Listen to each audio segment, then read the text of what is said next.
Thank you, Chairman. I don't know which page my senior leader is talking about. Page 2 of your CV.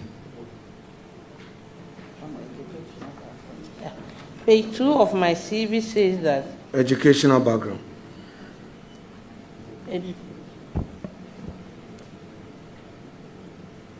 Educational background. My last. The other institutions that you have.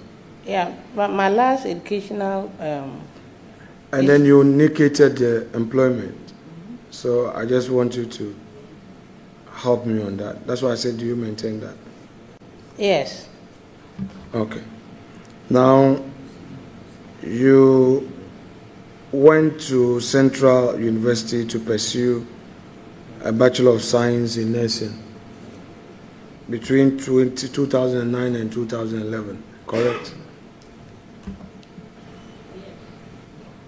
Yes, Mr. Chairman. Were you on steady leave with pay or you went on your own? Please, I was on steady leave with pay.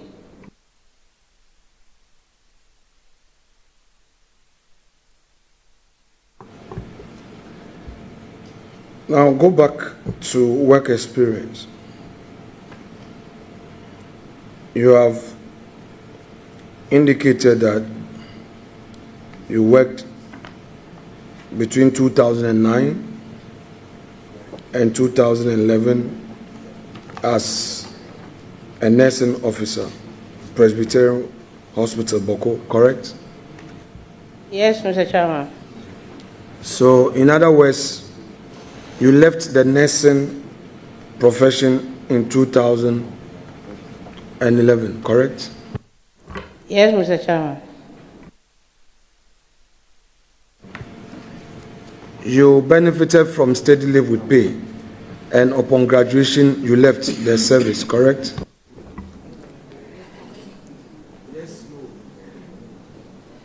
Yes, Mr. Chairman.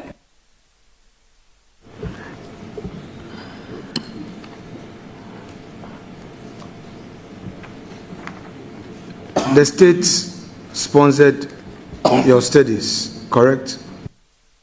Yes, Mr. Chairman. And after the state has sponsored your studies, you left the system, correct? Mr. Chairman, I didn't leave the system. I was not working as a nurse. I continue my education. No.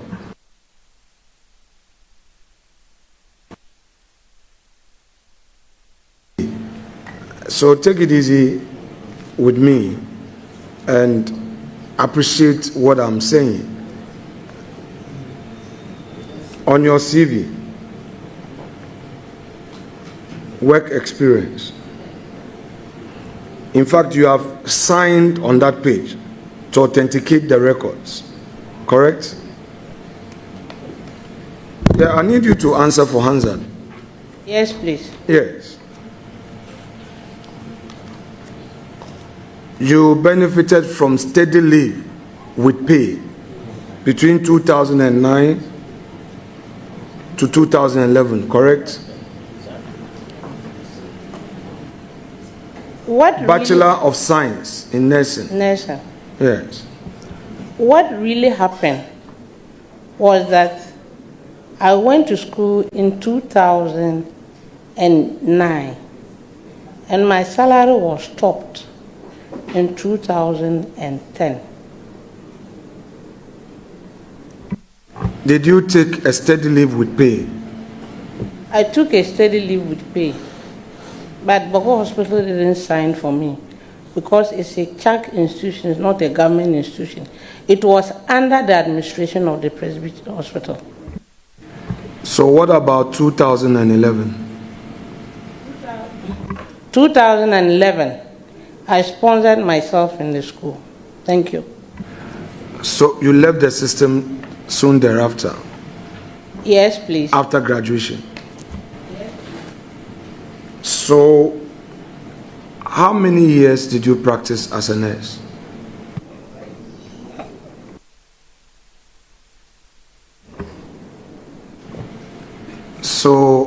your public service experience as a nurse is 11 years, correct? Yes, please.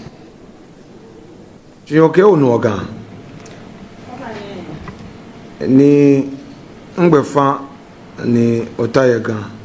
Ofane no mi awa colleague on kamami. Kanya mi me. You no chunu ye jame. Ofane da bi no mi ya school. Ni le na ote bokuno ya ote school ye jame, correct? Ofane ni ngbe middle school na ni ya chano ye new driving. Ngbe new driving na ninte transfer ya send my secondary school ni ya gbe na. Ni ya chano ya boko nurses training college. Ni ngbe ni ne ta cholete sixth form na. When Honorable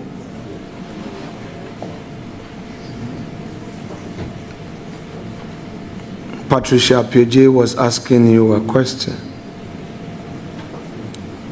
she conditioned her question. You did not condition your answer. I want to give you an opportunity to clarify. To help you, she said you had publicly stated somewhere that you have done far better than your predecessor. And the predecessor we know is your late husband. In your answer, you succeed.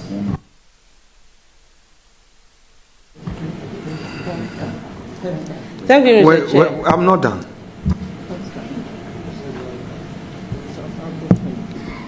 Your predecessor,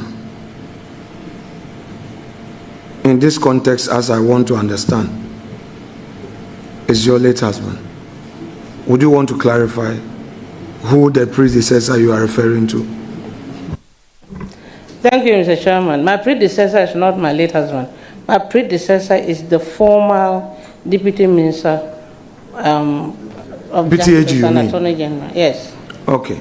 Honorable Kinka. Okay, that's all right. He did one term. And yes, please. Your my dear did how many terms? He also did one term. So your issue of having done far better is only limited to Penkwa, not your husband, correct? Yes, please. Why take it that it was a political statement? It was a political statement. You didn't really mean it. It's yes and no.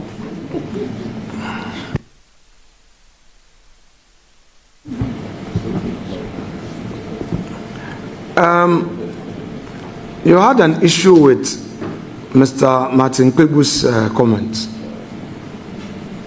No, please. No, you did, because you said if it were to be so, then we should be having professors to man our ministries, and the health minister should have been a professor. Are you therefore suggesting that you need to only be a professor to have the requisite knowledge? I just wanted to understand what you meant.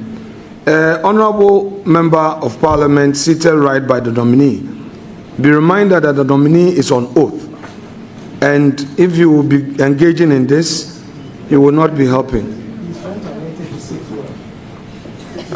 No, please, Honorable. He's capable. She's very capable, please. She's very capable. Yes. Yes, proceed. I'm done with the question.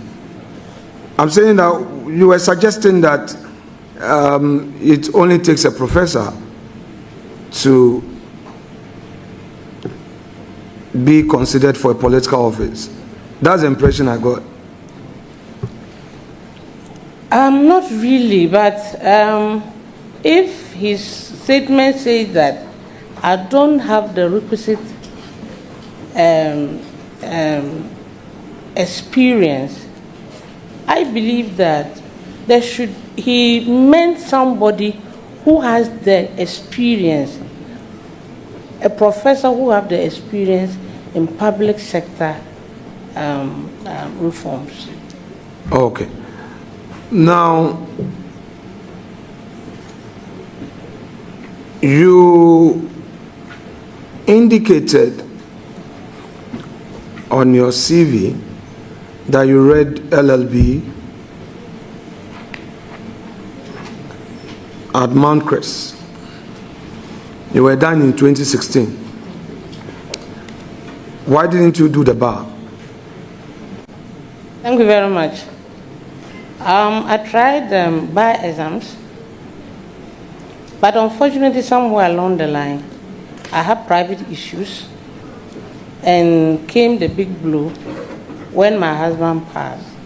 So I didn't have that requisite mind to study and go and write the exams. But I'll still go back and write the exams. Thank you. All right. Try and pursue the bar exam. I'm sure you want to be called to the bar someday. Thank you very much, Senior, for your... I'm sure you want to be called to the bar someday. Yes. Very well. Thank you. Are you really interested in this, your nursing profession at all? I am. Leader, thank you. Should there be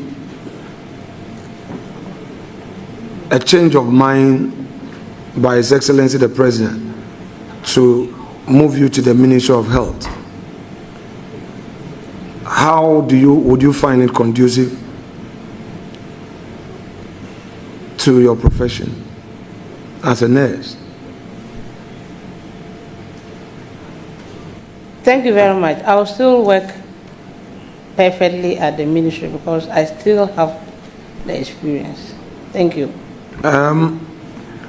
You have been on the countryside, and on this point, let me say that Honorable Lydia made a submission on the floor. I sat there and I was very touched when she spoke with passion about healthcare professionals in our rural communities and how our people are suffering. Is it really the case in your area? Yes, please. So would you encourage more recruitment of nurses in our deprived communities? Yes, please. Would you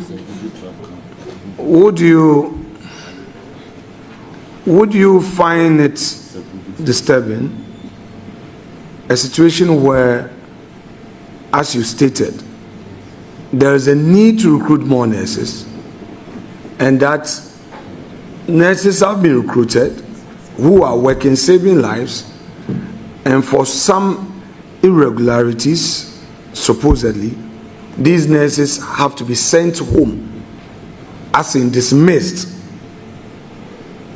Would you find that disturbing?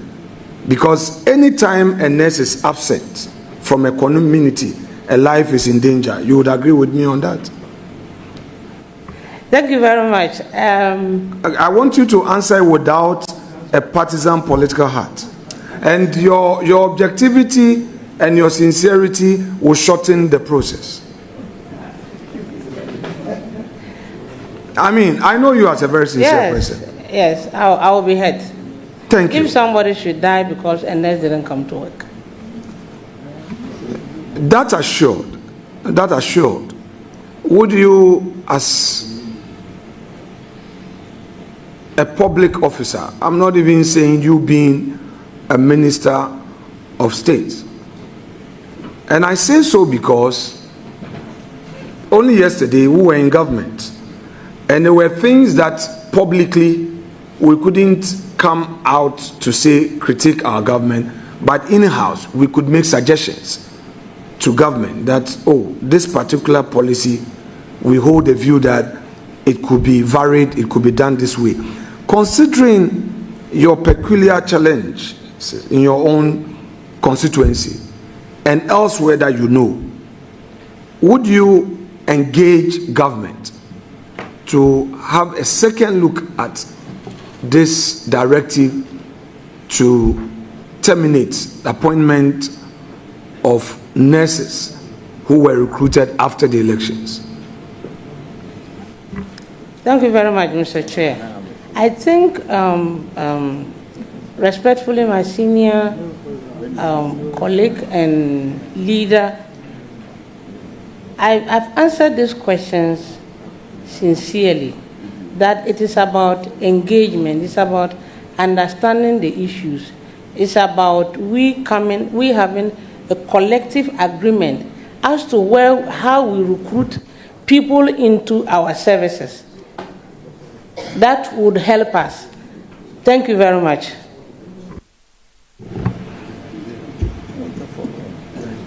Now,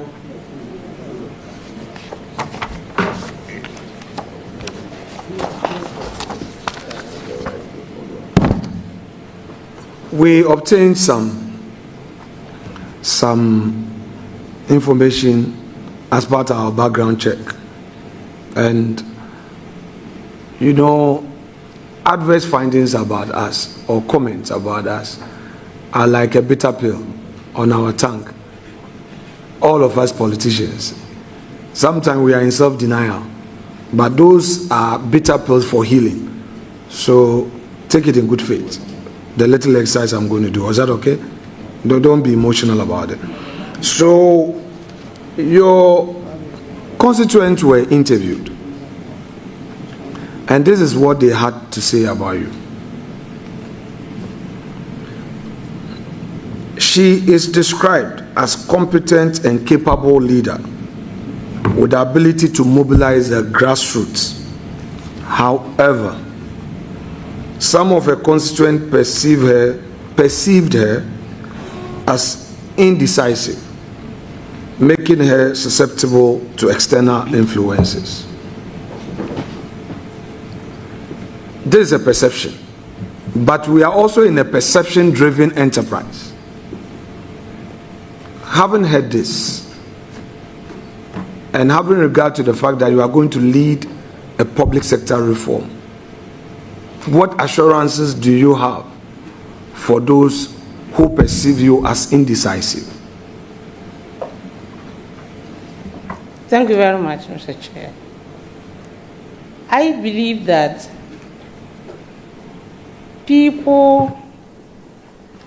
when people are interviewed, everybody has something to say. There's a good side of me, they said I am capable. So I want to assure you that I am capable of handling the ministry that I'll be going to take care of. Thank you. The next one, we are all sinners. And for the next question, I'm sure all of us, the 275 of us in the chamber, will be considered guilty of this crime. However, you are on oath, so I would put it out. A section of NDC party supporters and sympathizers have accused her of not answering their calls. What do you say to that? Thank you, Mr. Chairman. My leader has already answered the question for me. He said we are all sinners, and I pray that those people that I didn't answer their calls will forgive me. Thank you. But what assurances have you for them? And I want to assure them that I will work on it, and I will now answer their call. Now, can honorable nominee, let me suggest to you what I have done. Maybe it will help. Sincerely speaking, it is practically difficult to answer all calls. However, we, this generation, have the benefit of this social media. So I have employed some gentlemen who are managing that communication and are getting swift responses, from the office. and getting the problems resolved. At least not 100%, but at least they are always responding to the phone call and relaying and responding.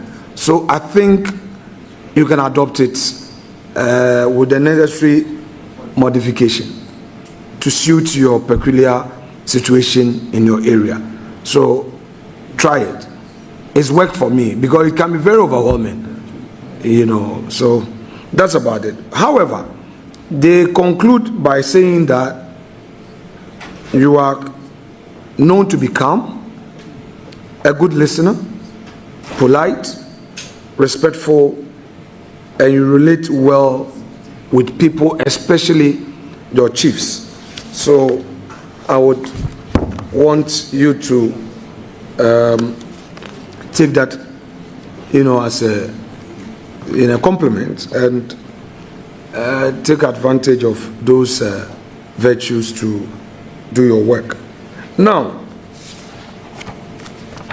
there is also an issue that I need to bring to your attention. One of your own referees, you have provided referees, and one of your referees describes you as humble, respectful, but states strongly that you ought to be assertive in your dealings. Your own referees, one of them. It says that you are humble, respectful, but you ought to be assertive in your dealings. What do you say to that? Thank you very much for all the narration and the compliments. Those who reveal who I am, I'm grateful. Once somebody says something about you, the person wants you to work on it. I will work, I will do everything diligently in my power to work on all those, my flaws. Thank you. Honorable nominee,